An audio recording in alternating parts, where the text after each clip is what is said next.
Minasan kumbawa, nakasakay kami ngayon sa Mickey Mouse Monorail. Galing ng galaan sa Disneyland. Dito kami nakaupo sa harapan. Buti na lang walang tao at makapag-video kami ng view sa daraanan ng train. Pupunta na kami sa hotel na pagstayhan namin. So kung gusto nyo makita ang room tour ng hotel, just continue watching and enjoy the ride. And please do like, share, or comment down below. And please subscribe to my channel, Janice Chang, for more vlogs update. Nagpalit na ako ng damit kasi amoy pawis na ako sa paglilibot sa Disneyland. Ito pala yung view sa labas ng hotel ng Hilton Bay. Ito naman ang kanilang dalawang bed na magkahiwalay. May telepono, tsaka may upuan din. Ito naman na yung bintana at sa labas makita mo yung view. Yan yung table. Dalawang upuan. Kung ikaw ay nagugutom, ay pwede kang umupo at kumain dito o di kaya tumingin ng view sa labas. At kung ikaw naiinitan, ay pwede mo i-adjust ang air conditioner sa loob. Yan yung control ng lights kung gusto mong palakasan o pahinaan o di kaya patayin. May alarm clock din. Ayan, kumakain na yung anak ko kasi nakatulog siya kanina. Ayan, at may paho, body mirror din sila na mas klaro pa kaysa sa relasyon ng jowa mo, Charis. May mini ref din sila. Tapos, so wala pa siyang laman. Yan, sa taas yung kettle, mug, spoon, at saka coffee and tea kung gusto mo magtimpla ng mainit. Ito yung nabili naman kanina sa Family Mart. Gusto mong magtimpla, yan, pwede rin. Nasa labas nakalagay sa koridor ang kanilang tubig. Dito naman nakalagay ang sleepwear, plancha, vault, at saka mayroon din comforter kung gusto mo ng extra.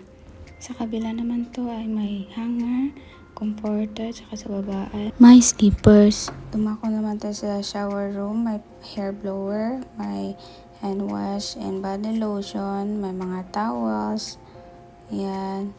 Tsaka ito may mirror din, tsaka yung toothbrush, sponge, may washlet din yung toilet nila, magkatabi yung bathtub at toilet nila.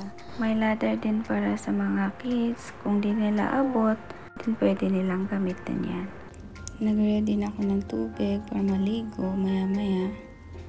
At mahaba din yung bathtub nila. Makakapag-relax ka talaga. Ayan, may shampoo din, kompleto, conditioner, and body wash din. Ayan, maraming shower na pwede mong gamitin. Super comfy yung bed, tsaka malaki. Makakapag-relax ka talaga at makakatulog ka ng mahimbing. Ito pala ang night view sa labas ng hotel. Wala nang taong naglalakad. Yan yung monorail train, tsaka sa labas yung parking. Magkatabi lang yung Toy Story Hotel. Yan, maganda din doon. At yung Hilton Bay. Ayan. Yan yung name ng hotel kung saan kami naka-check-in ngayon. Yung Hilton Bay is a business hotel, so simple and affordable din. And this is the view in the morning. Ang ganda ng sunrise. Yan, thank you Lord for another day. Sa good weather also. Ayan, ayan. Maaga pa lang, mga 5 or 6 pa lang to ng umaga. Maaga kasi kami nagising para kumain at magtimpla na rin ng kape. Tahimik pa yung buong kapaligiran sa labas. Hindi na kami nag-avail ng breakfast sa hotel kasi balak namin kumain sa malapit. So, ayun. Nag-snacks lang kami kasi may nabili naman kami kahapon. Umabang na muna kami sa lobby kasi magdadadag lang kami ng bibilhin na pasalubong. Ayan, dito may souvenir shop kasi sa lobby. So, tinignan namin kung ano pang pwede naming bilhin. Mostly, ang makikita mo naman dito sa souvenir shop nila or ng hotel ay makikita mo rin doon sa souvenir shop ng Disneyland bago ka pumasok or mismo sa loob ng Disneyland. Yan. May nabili naman kami kahit konti pang dagdag sa pasalubong namin. May nakita din kaming photo booth and yan, as remembrance, sinride namin. 400 yen ang bayad. Dami mong pwede maging choices, pwede mo lagyan ng message or design na magugustuhan mo talaga. Ang cute. Ayan o. Bilis lang siya and clear pa yung copy. Ang cute nga kasi parang Japanese yung naging itsura namin. Ayan, kaming dalawa ng anak ko. Pwede nyo ilagay sa album o sa frame kung gusto nyo. Si Bulilit naman is natutuwa sa mga laruan, so nag-try din siya dito sa game corner. Nag-check out na kami sa hotel at 3 minutes lang ang walking distance at sumakay na kami ng monorail.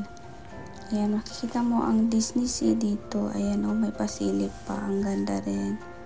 Pinlano pa sana namin na pumasok dyan kasi maaga pa naman. Kaso, wala nagbebenta ng Disney Sea ticket kapag pumunta ka on that day or bibili ka on that day. So, next time na lang ulit, gagala kami dito ng family ko. Even hotels are fully booked, so minsan swertihan na lang din. Ine-enjoy ko yung pagsakay nitong cute na Mickey Mouse monorail. Dream come true ang makapunta sa Disneyland. And I'm so lucky we went here with my family. For that's all for today's vlog.